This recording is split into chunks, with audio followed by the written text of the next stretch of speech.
नमस्कार दोस्तों, मेरा नाम है अंकुर कुमार और आपका बीपीएससी प्लेटफॉर्म पर स्वागत है। दोस्तों, इस वीडियो में हम लोग बिहार बजट 2021 का फुल एनालिसिस करेंगे और ये वीडियो बिहार में होने वाले सभी एग्जामिनेशंस में आपकी हेल्प करेगी, वेदर इट इज़ बीपीएससी और एनी अदर एग्जामिनेशन जो कि बिहार में होता है, उस सभी में ये वीडियो आपके काम की है। दोस्तों, इस वीडियो की PDF आपको प्रोवाइड करा दी जाएगी। देखो, PDF के लिए आपको कुछ नहीं करना है, टेलीग्राम पर जाकर सर्च करना है अंकुरो सिटी और यहाँ पे आपको इस वीडियो की PDF आसानी से मिल जाएगी। इसके अलावा दोस्तों, यहाँ पे हर दिन 10 MCQs मैं डालता हूँ BPSC लेवल की, तो आप जाकर अटेम्प्ट कीजिए और अपनी तैयारी को वहाँ पे जाके आप जांचिए, चेक कीजिए। दोस्तों, अब टॉपिक पे लौटते हैं। देखो, सबसे पहले तो ये बजट वर्ड कहाँ से आया। देखो, ये बजट आया फ्रेंच वर्ड बगेट से, जिसका मतलब होता है लेदर ब्रीफकेस। अब लेदर ब्रीफकेस से बजट का क्या लेना देना है। बेसिकली होता क्या था दोस्तों कि पहले लोग लेदर ब्रीफकेस में जो फाइनेंशियल डॉक्यूमेंट्स थे उसको कैरी किया करते थे और वहीं से ये वर्ड बजट आ गया। देखो, बजट में होता क्या है, आप ये देख रहे हो कि ये अरुण जेटली जी हैं, इनके हाथ में ये जो लेदर बैग है, इसके अंदर आखिर होता क्या है। देखो, इसके अंदर एक रेवेन्यू रिसिप्ट होता है, मतलब सरकार पैसा कहाँ से लाएगी या सरकार के पास पैसा कहाँ से आएगा, और एक एक्सपेंडिचर का वो ब्यौरा होता है, मतलब सरकार कहाँ पैसा खर्च करेगी।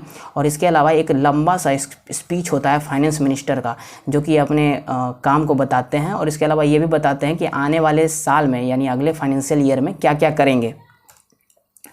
दोस्तों, ये ट्रेंड कहाँ से आया, तो देखो, हम लोग ब्रिटेन के कॉलोनी थे और वहीं से ये ट्रेंड भी आता है। देखो, ब्रिटेन में चांसलर ऑफ द एक्सचेकर यानी वहाँ के फाइनेंस मिनिस्टर जो हैं, इसी तरह से एक बजट बॉक्स ले जाते हैं पार्लियामेंट में, वहाँ जाकर बजट प्रेजेंट करते हैं, तो वहीं से बेसिकली ये इंडिया के अंदर भी आ गया।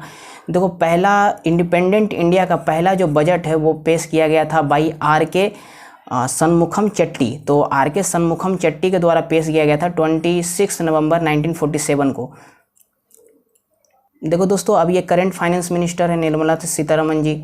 अब इन्होंने कहा कि हम लोग जो हैं क्यों लेदर बैग को कैरी कर रहे हैं, वो तो अंग्रेज़ों का दिया हुआ है, तो इन्होंने एक नया ट्रेडिशन स्टार्ट किया, डैट इज़ कि ये जो रेड कलर का आप देख रहे हैं क्लॉथ का पाउच, तो इसमें अब ये बजट लेके आती हैं। तो बेसिकली देखो, 2019 में इन्होंने लेदर बैग को, जो लेदर ब्रीफकेस था, उसको रिप्लेस कर दिया गया बाई बही खाता, मतलब कि हम लोग अपना जो कुछ होता है ना, कुछ अपना लेकर आएँ, तो उस हिसाब से इन्होंने एक बही खाता लाना शुरू कर दिया।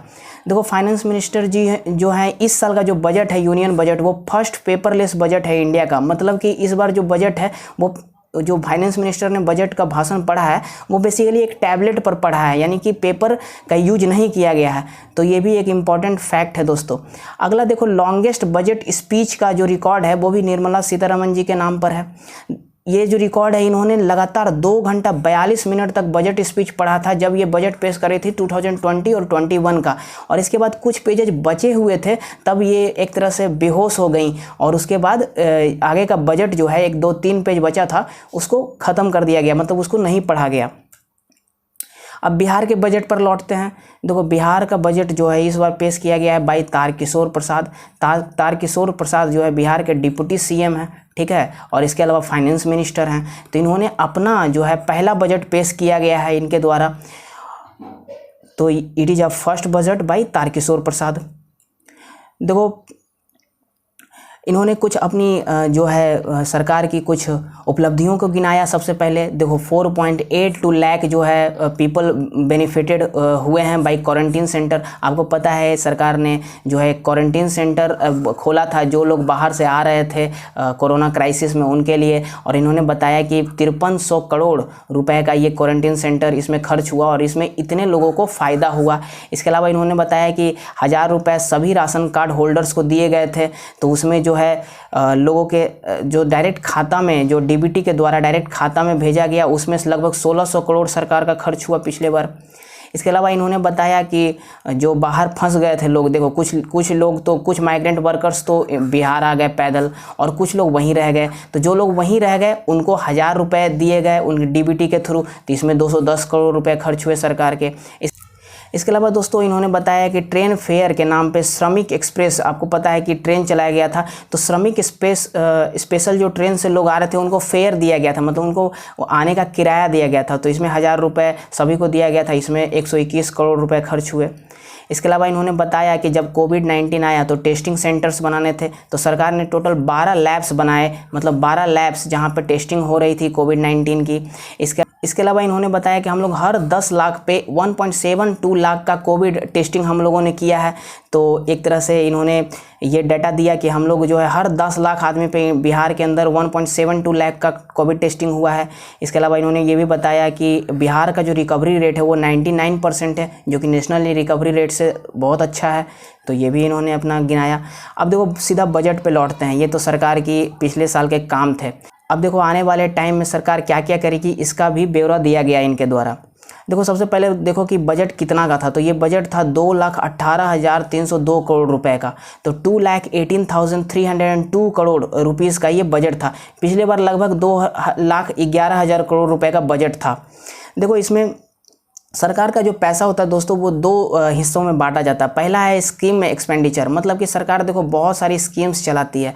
आप जैसे देखो मुख्यमंत्री कन्या उत्थान योजना या फिर इस तरह के कोई भी स्कीम है जिसमें लोगों का भलाई होगा, तो उसमें जो पैसा लगता है उसको कहते हैं स्कीम एक्सपेंडिचर, मतलब जो सरकार किसी स्कीम में पैसा देगी। देखो दूसरा होता है दोस्तों एस्टेब्लिशमेंट एंड कमिटमेंट एक्सपेंडिचर, मतलब कि सरकार का कुछ पैसा जो है वो लोन्स के इंटरेस्ट को पे करने में लग जाता है, पेमेंट्स को देने में लग जाता है, सरकारी जो सर्वेंट्स हैं उनके पेमेंट्स को देने में लग जाता है।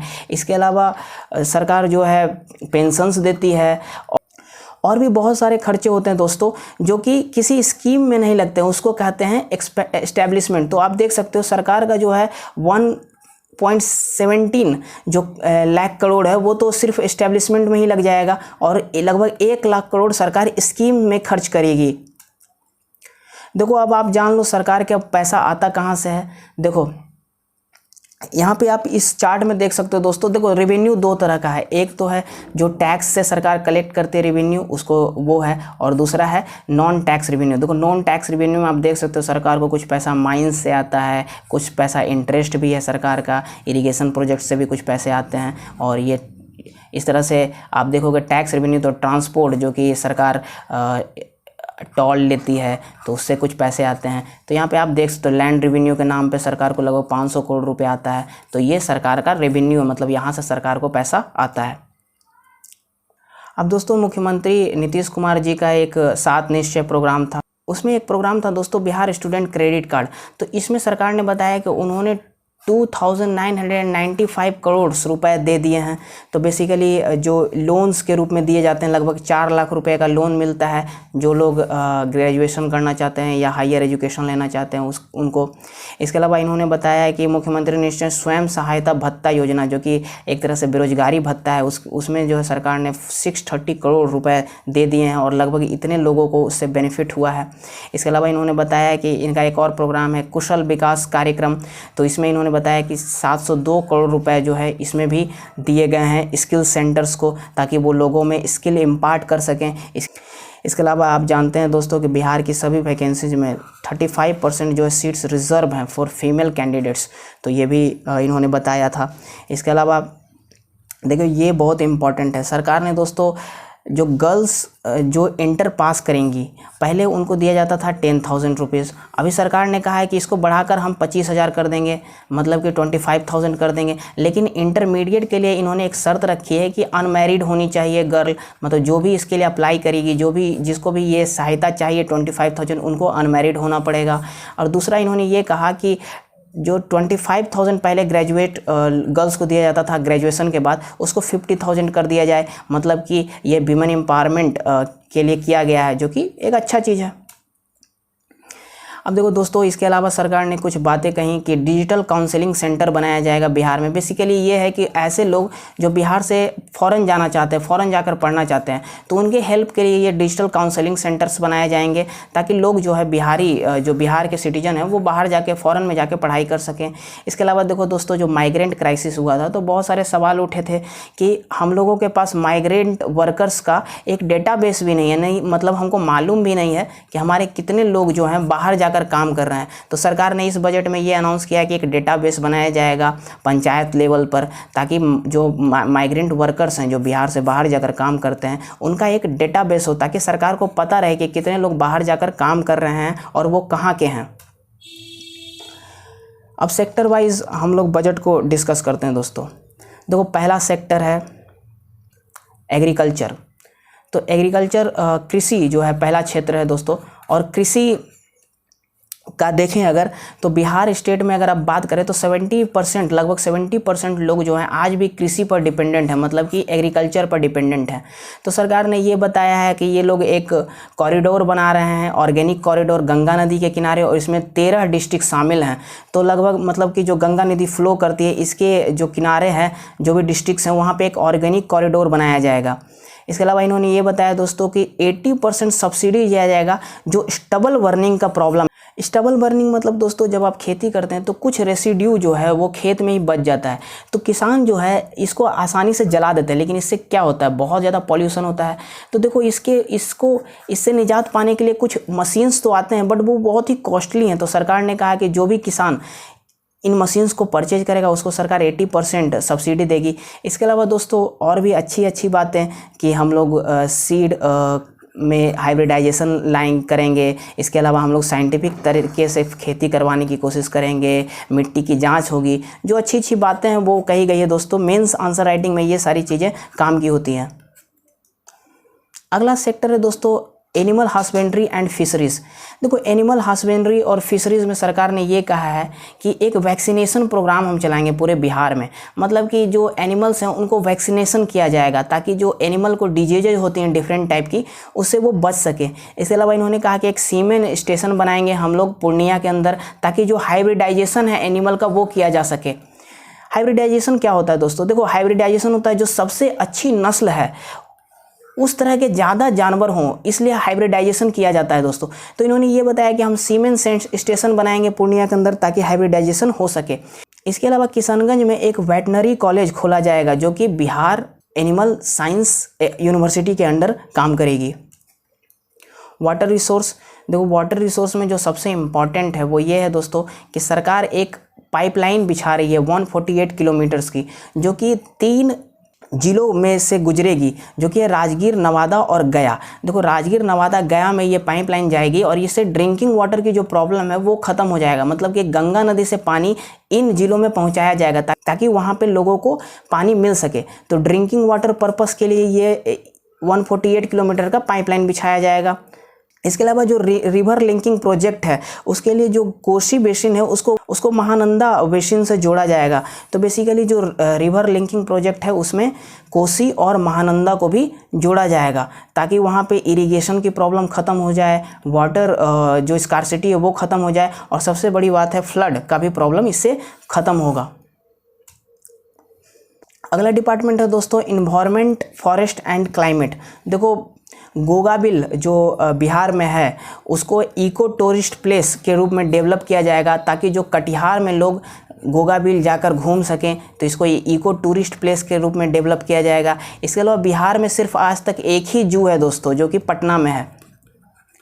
तो अब बिहार जो है, बिहार में दूसरा बिहार को जू मिलने वाला, और ये जू आपको मिलेगा अररिया में, मतलब रानीगंज करके एक जगह है वहाँ पर ये आपको जू मिलेगा। इसके अलावा आप जानते हैं बिहार में जो राजगीर है वहाँ पर नेचर सफारी बनाया जा रहा है। और इसके अलावा दोस्तों 4 डिफरेंट सिटीज़ में 11 air quality monitoring station establish किया जाएगा। देखो एयर क्वालिटी मॉनिटरिंग स्टेशन क्या होता है, देखो बेसिकली ये नापता है पॉल्यूशन के लेवल को कि इस जगह पे पॉल्यूशन कितना ज़्यादा है। तो 11 एयर क्वालिटी मॉनिटरिंग स्टेशंस का भी स्थापना किया जाएगा 4 डिफरेंट सिटीज़ में। अगला डिपार्टमेंट दोस्तों ट्रांसपोर्ट। तो सरकार ने ये कहा है कि रोड एक्सीडेंट्स को हम 50% तक रिड्यूस कर देंगे 2030 तक। तो 2030 का एक टारगेट लिया गया है और 2030 तक इन्होंने कहा है कि हम 30-50% तक इसको रिड्यूस कर देंगे। अगला है दोस्तों एक ऑनलाइन पॉल्यूशन सर्टिफिकेट जारी किया जाएगा, मतलब कि आप पॉल्यूशन टेस्टिंग सेंटर में जाइए और वहाँ से ऑनलाइन आपको पॉल्यूशन सर्टिफिकेट मिल जाएगा। अगला जो डिपार्टमेंट है दोस्तों और one of the most important department that is education. देखो एजुकेशन में क्या क्या सरकार ने कहा है। सबसे पहले तो जो ग्रांट्स हैं, गर्ल्स को जो ग्रांट दिए जाते हैं सरकार के द्वारा उसको बढ़ा दिया गया है। अनमैरिड इंटरमीडिएट जो गर्ल्स हैं उनको 10,000 पहले दिया जाता था पास करने के बाद, अब 25,000 दिया जाएगा। इसके अलावा जो 25,000 पहले दिया जाता था ग्रेजुएटेड गर्ल्स को, उनको अब 50,000 दिया जाएगा। तो इन दोनों में सरकार ने सिग्निफिकेंटली इंक्रीज किया है ग्रांट्स को। इसके अलावा दोस्तों सरकार का लक्ष्य है कि वो लोग कंप्यूटर एजुकेशन को इम्पार्ट करेंगे गवर्नमेंट स्कूल्स में, मतलब कि कंप्यूटर एजुकेशन जो है क्लास 6 से ही बच्चों को मिलना शुरू हो जाएगा। इसके अलावा इन्होंने ये बताया है कि 2035 तक, मतलब 2030 तक 5 तक ग्रोस इनरोलमेंट रेशियो जो है हायर एजुकेशन में उसको 50% कर दिया जाएगा। ग्रोस इनरोलमेंट रेशियो क्या होता है? देखो ऐसे समझो आप, मान लो कि 100 बच्चों ने इंटर पास किया, अब इसमें से कितने बच्चे हायर एजुकेशन में अपना नाम लिखा रहे हैं, मतलब ग्रेजुएशन में अपना नाम लिखा रहे हैं। लेट से 20 बच्चे ही सिर्फ ग्रेजुएशन में जा रहे हैं, तो ये जो इसका जो रेशियो है दोस्तों वो सिर्फ 20% का है। लेकिन सरकार ने कहा है कि इसको 50% तक करेंगे, मतलब कि अगर 100 बच्चे पास कर रहे हैं इंटरमीडिएट, तो कम से कम 50 बच्चे हायर एजुकेशन ले बिहार के अंदर। इसके लिए ये काम करेंगे। हमारे लिए इम्पोर्टेंट बस ये है कि ये 2035 तक का ये टारगेट रखा गया है। अगला इम्पॉर्टेंट फील्ड है दोस्तों या डिपार्टमेंट है हेल्थ।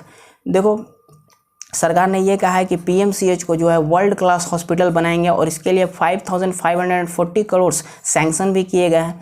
बेसिकली ये नंबर्स आपको याद नहीं रखने, क्योंकि ये नंबर याद भी नहीं होना है, बट आपको ये पता होना चाहिए कि पीएमसीएच को जो है वर्ल्ड क्लास हॉस्पिटल बनाया जाना है। अगला है दोस्तों मुजफ्फरपुर में एक कैंसर हॉस्पिटल बनाया जाएगा। एसकेएमसीएच का जो परिसर है यानी इसका जो कॉम्प्लेक्स एरिया है वहीं पे, और इसको बनाने में हेल्प करेगी टाटा मेमोरियल हॉस्पिटल जो कि आपको मुंबई में है। तो ये टाटा मेमोरियल हॉस्पिटल है वो हेल्प करेगी ताकि मुजफ्फरपुर में एक कैंसर हॉस्पिटल बन सके। अगला है दोस्तों Bihar university of health sciences की स्थापना की जाएगी ताकि जो मेडिकल फील्ड में लोग हैं उनको ज़्यादा सहूलियत हो और मेडिकल का एजुकेशन जो है बिहार में वो आसानी से मिल सके, चाहे वो बीएससी नर्सिंग हो या जीएनएम का कोर्स हो या एनी अदर कोर्स, वो आसानी से मिल सके इस यूनिवर्सिटी के द्वारा, Bihar university of medical sciences. अगला है दोस्तों डायलिसिस सेंटर्स स्थापना किए जाएंगे, डायलिसिस सेंटर्स का 17 डिस्ट्रिक्ट्स में, और ये किया जाएगा नेशनल डायलिसिस प्रोग्राम के अंडर। बेसिकली डायलिसिस क्या होता है? देखो जिन लोगों की किडनीज ख़राब हो चुकी होती हैं और ब्लड को प्योरीफाई करने में सक्षम नहीं होती, उनको डायलिसिस कराना पड़ता है। मतलब कि एक आर्टिफिशियल मशीन जो है वो उनके ब्लड्स को प्योरीफाई करता है। अगला इंपॉर्टेंट डिपार्टमेंट दोस्तों भवन निर्माण, मतलब सरकार जो है कुछ इंफ्रास्ट्रक्चर के डेवलपमेंट में भी खर्च करेगी। देखो राजगीर में एक इंटरनेशनल क्रिकेट स्टेडियम बन रहा है, 633 करोड़ रुपए इसके लिए सरकार ने रिजर्व किए हैं। अगला है महाबोधि सांस्कृतिक केंद्र बन रहा है, इसके लिए 145 करोड़। बुद्ध स्मारक दर्शन संग्रहालय जो कि आपको वैशाली में बन रहा है 301 करोड़ इसके लिए। APJ Abdul Kalam science city जो कि आपको पटना में बन रहा है तो 397 करोड़ इसके लिए। तारामंडल एक दरभंगा में बन रहा है दोस्तों। फिलहाल अभी तारामंडल जो है सिर्फ पटना में है, लेकिन दरभंगा में एक तारामंडल बन रहा है तो इसके लिए 164 करोड़। और एक अलावा वानिकी कॉलेज जो कि मुंगेर में बन रहा है उसके लिए 105 करोड़। तो भवन निर्माण में ये सारे जो प्रोजेक्ट्स हैं वो इम्पॉर्टेंट हैं, क्योंकि इसमें आप देख सकते हैं पैसा जो है वो बहुत ज़्यादा रिजर्व किया गया है।